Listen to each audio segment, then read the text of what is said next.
హైదరాబాద్ నగరంలోని Khairatabad cent Luke's church నందు ఈరోజు క్రైస్తవులందరూ మట్టల ఆదివారము ఘనంగా జరుపుకున్నారు.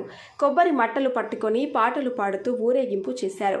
కార్యక్రమంలో చర్చ్ ఫాదర్ రెవరెండ్ కట్ట మాణిక్యరావు గారు దైవ సందేశం బోధించారు. మరియు ఈ కార్యక్రమంలో సండే స్కూల్ పిల్లలు, యూత్ మెంబర్స్ మరియు క్రైస్తవులు పాల్గొన్నారు.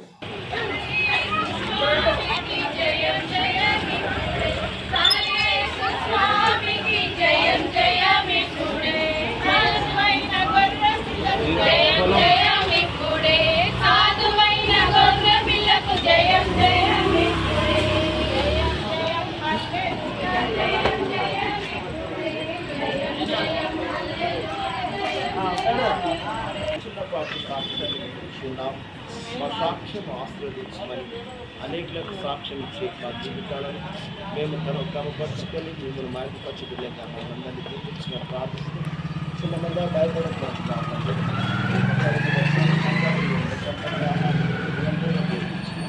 ఈ బంగారు పాదాలు बोले यीशु मसीह की जय, बोले यीशु मसीह की जय।